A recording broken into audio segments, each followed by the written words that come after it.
फिर क्या हुआ आगे? One full moonlight night, after she had offered her prayers to the Lord and ended her fast, she opened her tin box to count the money. It was a tidy sum of rupees 1,000. Kaveri was overjoyed to think that she could now proceed on her pilgrimage.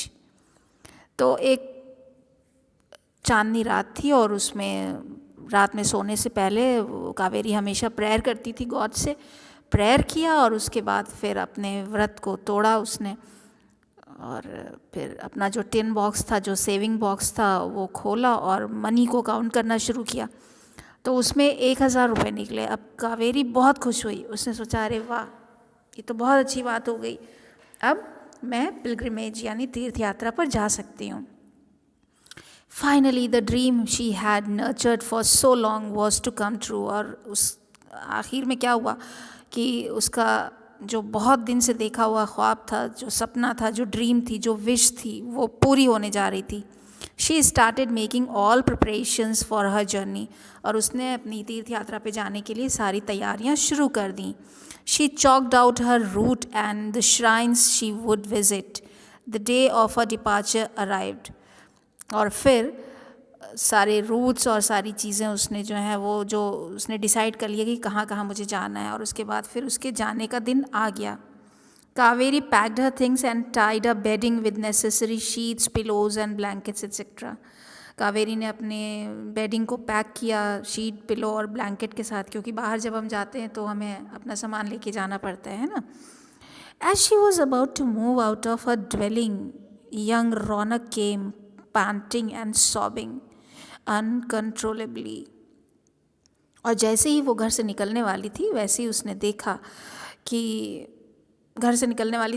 देखा कि young रौनक, एक छोटा बच्चा रौनक जिसका नाम था, वो बिल्कुल एकदम हाँफता हुआ, रोता हुआ उसके पास आया। क्यों? क्योंकि his father had died suddenly. Raunak के फादर की डेथ हो गई थी। Raunak had accompanied his father to his village of Himachal Pradesh after his mother's death. Raunak की मदर की भी डेथ हो चुकी थी और वो अपने फादर के साथ हिमाचल के उसी गांव में रहता था जहां कावेरी रहती थी।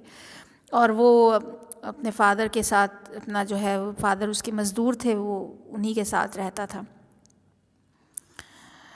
तो अचानक से डेथ हो गई। अब Kaveri accompanied the kid to his hut. Kaveri जो है वो उस रौनक के साथ उनके झोपड़े में गई, उनके घर गई, तो देखा सारे विलेजर्स इकट्ठा हुए थे और उसके क्रिमेशन के लिए, मतलब जो अंतिम संस्कार होता है, उनके अंतिम संस्कार के लिए भी किसी के पास पैसे नहीं थे, क्योंकि सभी पुअर थे, सब अपनी लाइफ बहुत डिफ़िकल्ट वे में जी रहे थे। तो कावेरी ने क्या किया, उसने डिसाइड किया मनी मन, और अपने थैली से, अपने बैग से 1,000 रुपये निकाल के सरपंच को दिए और कहा कि इससे जो है वो रौनक के फादर का क्रिमेशन जो है वो कर दिया जाए, अंतिम संस्कार कर दिया जाए। और इस तरह से कावेरी ने जो पैसे अपने तीर्थ यात्रा के लिए बचाए थे वो उसने रौनक के फादर के अंतिम संस्कार के लिए दे दिए, फ्यूनरल के लिए दे दिए। तो क्या कावेरी जो है वो अनहैप्पी हो गई, दुखी हो गई कि उसका पिलग्रिमेज, उसका तीर्थ यात्रा जो है वो बीच रास्ते में ही रुक गया? नहीं। Indeed, she felt as if God had blessed her profoundly in her own house. Even वो बहुत खुश हुई कि उसने घर में रहते हुए ही तीर्थ यात्रा कर ली। क्यों? क्योंकि किसी इंसान की मदद करना एक तरह से तीर्थ यात्रा करने जैसा है।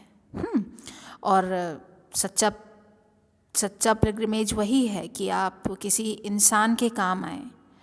और रौनक को जो है वो एक तरह से कावेरी के रूप में उसकी माँ मिल गई और दोनों खुशी खुशी साथ में रहने लगे। कावेरी भी अकेली थी, रौनक बच्चा भी अकेला था, ये दोनों साथ में रहने लगे। और इस तरह से क्या हुआ, कावेरी का जो बरसों का देखा हुआ सपना था वो एक तरह से पूरा हो गया। घर में रहते हुए ही उसने जो है तीर्थ यात्रा कर ली। तो children, we are learning, we are getting knowledge or moral from this story that offering your best help to the needy, it's true pilgrimage. अपने मदद के हाथ हमेशा खुले रखिए और दूसरों की मदद करते रहिए। ओके।